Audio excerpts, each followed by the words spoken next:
पहली और बड़ी खबर बोर्ड एग्जाम को लेकर बड़ी खबर निकलकर सामने आ रही है। एक जैसे होंगे बोर्ड परीक्षा और सरकार ने कर दी है इसकी खास तैयारी। आपको बता दें नीट और के बाद आपके बोर्ड एग्जाम में बड़ा बदलाव होने जा रहा है। भारत सरकार इसकी तैयारी कर रही है। इसके लिए एक नई परीक्षा नियामक संस्था प्रकाख बनाई गई है। ऐसा करने के पीछे केंद्र सरकार का एक ही उद्देश्य है, देश भर में बोर्ड एग्जाम समानता लाना। 10वीं और 12वीं क्लास के लेवल पर छात्रों का मूल्यांकन करने के लिए एक समान फ्रेमवर्क तैयार करना। फिलहाल सीबीएसई और आईसीएसई के अलावा देश के अलग अलग राज्यों में स्टेट बोर्ड एग्जाम्स का लेवल अलग अलग है।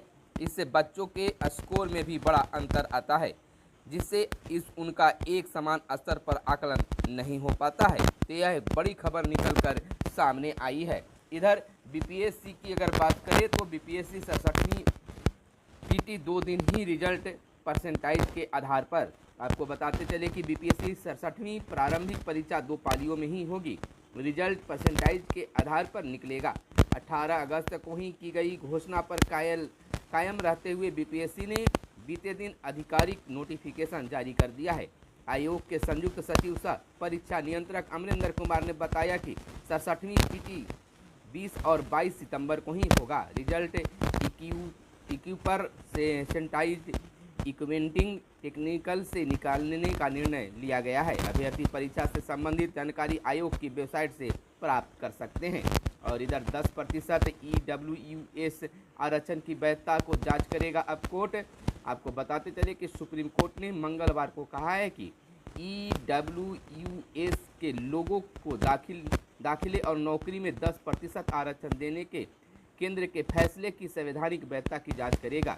शीर्ष कोर्ट ने आंध्र प्रदेश हाई कोर्ट के आदेश को चुनौती देने वाली राज्य सरकार समेत अन्य की याचिका पर सुनवाई से पहले यह बात कही है। मुख्य न्यायाधीश यू ललित सहित 5 सदस्यीय संवैधानिक पीठ ने कहा है कि वह प्रक्रियागत पहलुओं पर 6 सितंबर को निर्णय लेगी। वह 13 से सुनवाई करेगी। 103वें संविधान संशोधन अधिनियम 2019 के माध्यम से केंद्र ने ईडब्ल्यूएस के लिए दाखिलों और लोक सेवाओं में आरक्षण का प्रावधान जोड़ा है। और इधर केंद्र से 1 लाख टन का कम खाद की आपूर्ति पूरे प्रदेश में यानी पूरे बिहार में किल्लत। केंद्र आवश्यकता के अनुसार नहीं कर रहा है उर्वरक की आपूर्ति, कृषि मंत्री का बयान आया है। और 7.70 लाख मीट्रिक टन की जरूरत 6.71 लाख मीट्रिक टन उपलब्ध कराया गया है। इधर बता दें कि बिहार के विभिन्न जिलों से खाद की कमी की जानकारी मिल रही है। कृषि विभाग का कहना है कि खरीफ मौसम 2022 में धान का आच्छादन 86% ही हो चुका है। अब किसानों को धान फसल के लिए पर्याप्त उर्वरक की आवश्यकता है, परंतु केंद्र सरकार द्वारा विभिन्न उर्वरकों की आवश्यकता के अनुरूप आपूर्ति नहीं की जा रही है, जिससे किसानों की कठिनाइयों का सामना करना पड़ रहा है। किसान को काफ़ी दिक्कत हो रही है। इधर यूपीए के 31 विधायक रांची से रायपुर भेजे गए। झारखंड में मुख्यमंत्री हेमंत सोरेन की आयोग से जुड़े मामले में फैसला आने से पहले ही बीते दिन को विधायकों और मंत्रियों की रांची से छत्तीसगढ़ शिफ्ट कर दिया गया। रायपुर जाने वालों में कुल 31 विधायक मंत्री समेत कुछ 41 शामिल बताए जाते हैं। इधर गोधरा दंगे से जुड़े 8 केस बंद और कश्मीर में लश्कर के 2 आतंकी ढेर। अडानी तीसरे सबसे अमीर बनने वाले पहले एशियाई। आपको बता दें कि भारतीय अरबपति गौतम अडानी 137.4 अरब डॉलर करीब 11 लाख करोड़ रुपए की संपत्ति के साथ दुनिया के तीसरे सबसे अमीर कारोबारी बन गए हैं।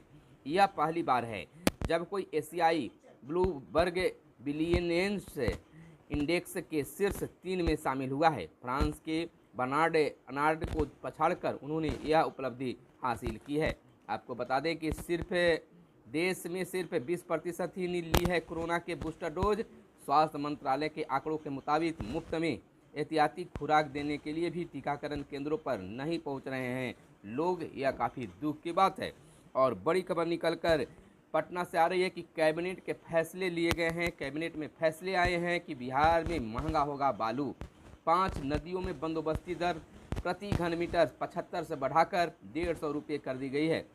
25 से 30% बढ़ सकती है बालू की कीमत। 1 अक्टूबर से लागू होगी बालू की नई दर।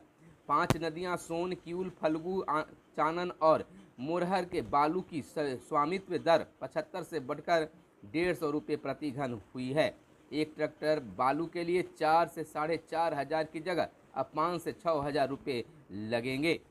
इधर बिहार के नियोजित शिक्षकों के वेतन के लिए 94 अरब हुआ जारी। राज्य स्कीम मद से वेतन के लिए दी गई स्वीकृति। केंद्र ने शिक्षकों के वेतन को मिला पर्याप्त धन। आपको बताते चले कि करीब 2 माह से शिक्षकों का वेतन नहीं मिल पाया है। राज्य सरकार ने समग्र शिक्षा के तहत नियोजित शिक्षकों के वेतन भुगतान के लिए राज्य स्कीम मद से 94 अरब रुपये स्वीकृत किए हैं।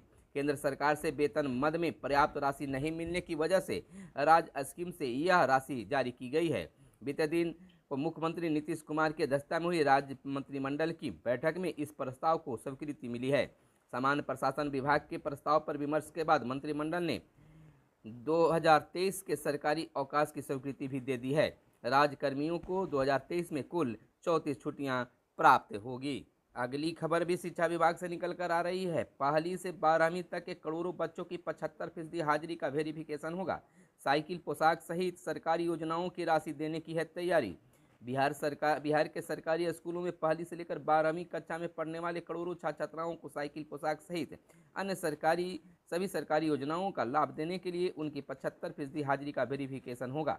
छात्र छात्राओं को केंद्रीयकृत रूप से NIC द्वारा विकसित मेधा सॉफ्ट पोर्टल के माध्यम से PFMS प्लेटफॉर्म का उपयोग करते हुए सीधे लाभुकों के खाते में अंतरित किया जाएगा। इसके लिए लाभुकों की डाटा एंट्री एवं उनके वेरिफिकेशन तथा उनकी 75% उपस्थिति के वेरिफिकेशन के लिए एक स्टैंडर्ड ऑपरेटिंग प्रोसेसिंग तय है। वर्तमान वित्तीय वर्ष 2022-23 में पहली से 12वीं कक्षा में नामांकन पूर्ण हो चुका है। इधर आपको बताते चले कि 2716 बहाल, खाली रह गए हैं 29,998 पद। 6वें चरण में सेकेंडरी +2 शिक्षकों की नियुक्ति का मामला। आपको बता दें कि बिहार में 6वें चरण में 2716 माध्यमिक एवं उच्च माध्यमिक शिक्षक की नियुक्ति हो पाए हैं। प्रतिशत में बात करें तो केवल 8% शिक्षक ही मिले, बाकी 92% पद खाली रह गए। 32,714 पदों में से खाली रह गए पदों की संख्या 29,898 है। शिक्षा विभाग की आधिकारिक जानकारी के मुताबिक माध्यमिक शिक्षकों के 13,325 रिक्त पदों में से केवल 2,048 और उच्च माध्यमिक शिक्षकों के 19,389 रिक्त पदों में से केवल 668 पद ही भरे जा सके हैं।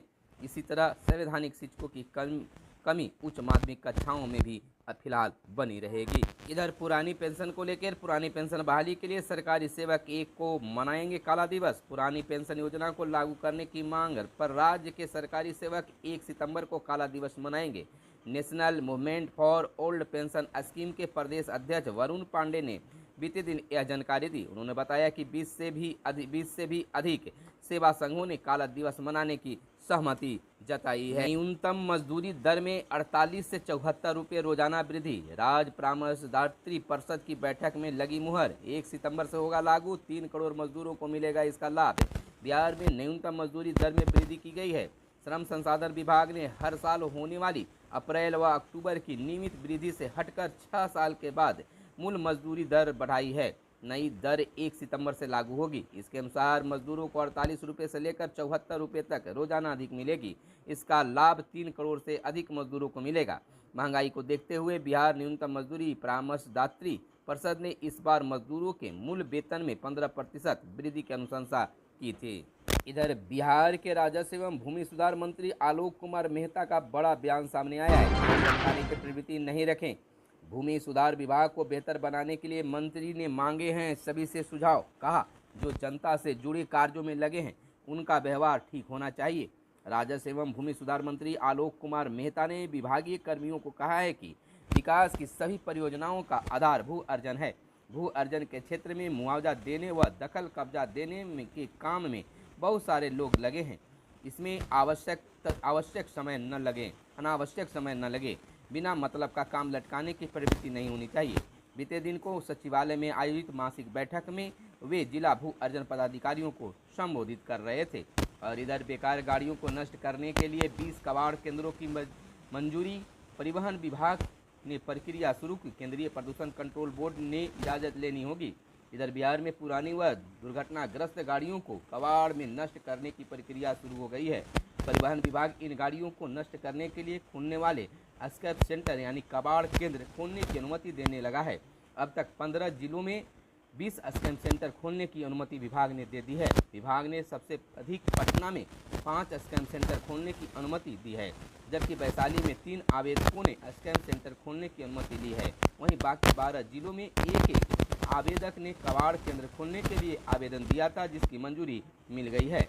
सरकार की ओर से जारी गाइडलाइन के मुताबिक कोई भी व्यक्तिगत तौर पर या फर्म, सोसाइटी या ट्रस्ट के जरिए वाहन कबाड़ सेंटर खोल सकता है। खबरों में आज बस इतना ही।